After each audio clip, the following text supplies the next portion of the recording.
পিঠাগুলো কিন্তু সহজভাবে তৈরি করে নিতে পারবে। কথা না বাড়িয়ে মূল রেসিপিতে আসি। আসসালামু আলাইকুম। আজকে আমি একটা নতুন রেসিপি নিয়ে আসলাম বন্ধুরা। কিন্তু আজকে আমি পিঠা তৈরি করে দেখাবো। আর পিঠা রেসিপিকে কিন্তু খেতেও কিন্তু দারুণ। আমি এখানে স্টিলের বাটি আছে, ছোটো বাটি। আমি এক বাটি আটা নিলাম, আর এক বাটি আমি দিয়ে দেবো। আমি এখানে 2 বাটি ব্যবহার করেছি। লবণ দিয়ে দিব, একটু আমি সর্ষের তেল দিয়ে দিব। আর সাদা তেলও ব্যবহার করতে পারো, ঘিও ব্যবহার করতে পারো। আমি কিন্তু সর্ষের তেলটাই ব্যবহার করছি। এবার কিন্তু ভালোভাবে আটাটাকে মেখে নিতে হবে। আর খেতেও কিন্তু বন্ধুরা দারুণ লাগে। ভিডিওটা কিন্তু টেনে টেনে দেখবে না, একটু ফুল ওয়াচ করেই দেখবে। একটু লাইক দিয়ে দেবে বন্ধুরা, দেখতে ভালো লাগবে। প্রথম থেকে শেষ পর্যন্ত দেখবে ভিডিওটা।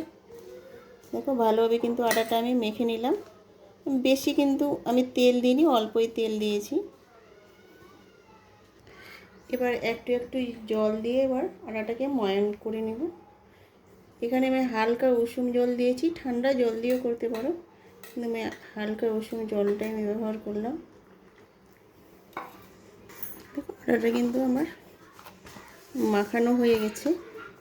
আর যেইভাবে রুটি তৈরি করি ওইভাবে কিন্তু আটাটা মেখে নিলাম।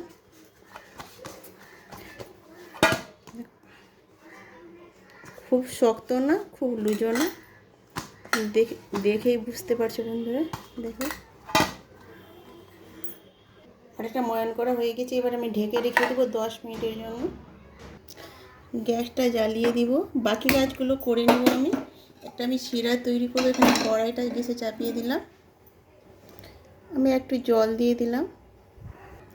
এখানে আমি চিনি দিয়ে দিলাম। আমি যতটা পিঠা তৈরি করবো ততটা চিনির পরিমাণ দিবে। ভালোভাবে চিনিটা গলিয়ে নিতে হবে। একটু তাপ লাগলে কিন্তু চিনিটা গলে যাবে। লবঙ্গ আর একটা আমি এলাচ, ছোটো এলাচ দিয়ে দিলাম, কিন্তু ফ্লেভারটা ভালো লাগবে খেতে শিরার মধ্যে দিলে পরে। শিরাটা আমার তৈরি হয়ে গেছে। গ্যাসটাকে বন্ধ করে দিব। আমার কিন্তু 10 মিনিট হয়ে গেছে। 10 মিনিট পর ফিরে আসলাম। এখানে কিন্তু আমি আজকে রুটিটা তৈরি করব। এটা কিন্তু জায়গাটা ভালোভাবে কিন্তু মুছে নিয়েছি। এই একটাই রুটি তৈরি করব। এবার আমি গোলা করে নিব ভালোভাবে। কিন্তু যেভাবে রুটি তৈরি করার জন্য গোলা করে ওইভাবে কিন্তু আমি করে নিব।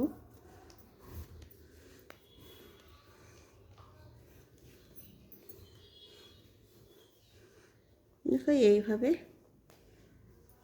আটা আমি দিয়ে দিব। একটা বড় ধরনের রুটি তৈরি হবে। এবার কিন্তু যেভাবে রুটি তৈরি করে ওইভাবে কিন্তু আমি করে নেব।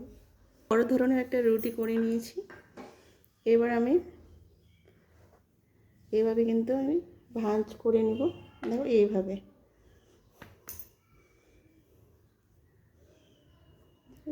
করে নেব। বুঝতে পারছো বন্ধুরা আমি কীভাবে করলাম।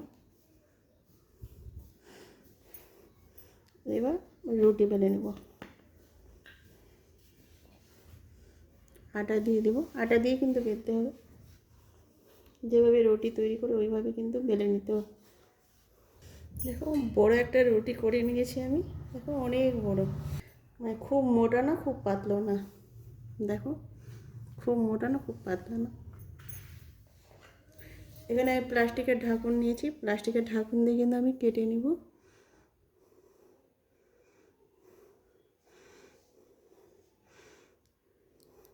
এভাবে সবগুলো কেটে নিতে হবে। সবগুলো কিন্তু আমি তৈরি করে নিয়েছি। এখানে মানে দুটো নিতে হবে একসঙ্গে। আমি দুটো, দেখো আমি দুটো করে, সবগুলো দুটো করে আমি রেখে দিয়েছি। সবগুলো দুটো করেছি। এখানে সমান সমান করে এভাবে রেখে দিতে হবে দুটো করে। এবার আমি কেটে দেখাচ্ছি কিভাবে কাটতে হয়। আমি একটা নিলাম, একটু উপরে আটা দিয়ে দিব যেন গায়ে গায়ে না লেগে যায়। তারপরে আরেকটা আমি দিয়ে দিলাম। এখানে আমি একটি চাকু নিয়েছি। চাকুর সাহায্যে কিন্তু ডিজাইনটা হবে। দেখো আমি কিভাবে করছি। দেখো এইভাবে কিন্তু কোণাটা কেটে দিতে হবে, এইভাবে। সহজ পদ্ধতি কিন্তু।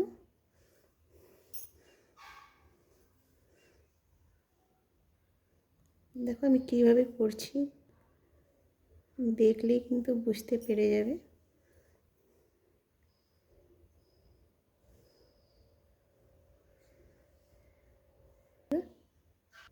দেখো আরেকটা কিন্তু ডিজাইন তৈরি হয়ে গেল।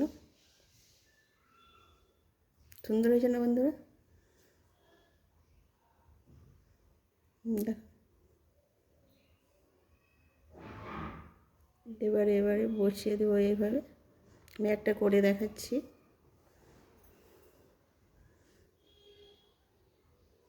দেখো এইভাবে কিন্তু, দেখো একসঙ্গে দুটো নিয়েছি, আর এইভাবে কিন্তু একটু মুচড়ে দেব সমান করে।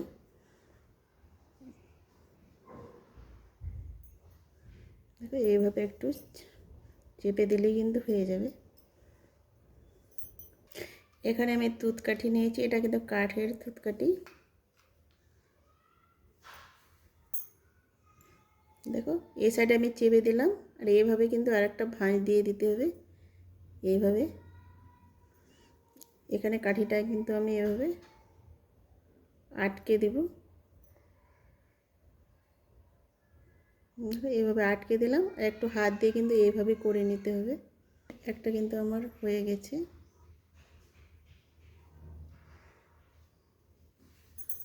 আর একটা করে দেখাচ্ছি।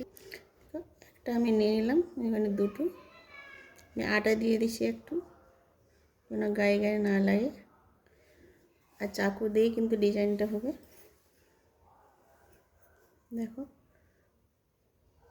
এভাবে একটু তেরছা করে, এভাবে একটু তেরছা করে।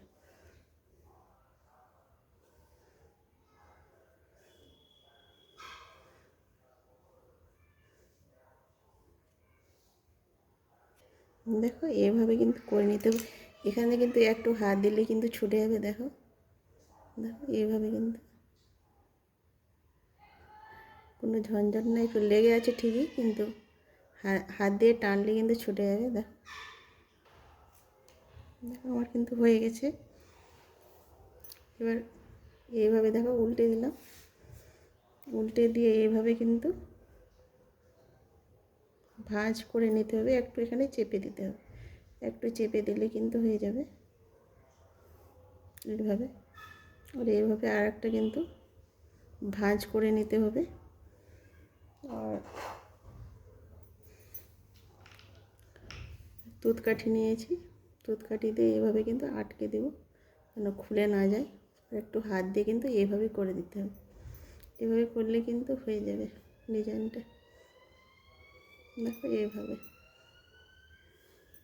এভাবে সবগুলো করে নেব। সবগুলো তৈরি হয়ে গেছে। কড়াইটা গ্যাসে চাপিয়ে দিলাম। কড়াইটা গরম হয়ে গেছে, আমি তেল দিয়ে দিব। তেলটা গরম হয়ে গেছে, এবারে পিঠাগুলো আমি দিয়ে দিব।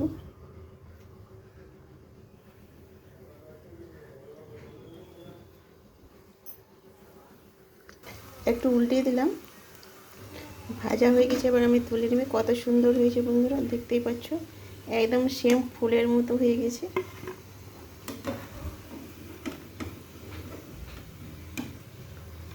তুলে নেব সবগুলো। সবগুলো কিন্তু আমার তৈরি হয়ে গেছে। এখানে আমি শিরার মধ্যে কিন্তু একটু শিরা লাগিয়ে দিব। সবগুলো কিন্তু শিরা লাগিয়ে সুন্দর একটা পিঠা তৈরি হয়ে যাবে বন্ধুরা। সবগুলো এইভাবে কিন্তু লাগিয়ে নিই। শিরা লাগিয়ে নিলাম। দারুণ হয়েছে না বন্ধুরা? দারুণ হয়েছে, একদম সেম ফুলের মতো হয়েছে। এখানে ভিডিওটা শেষ করলাম। আল্লাহ হাফেজ।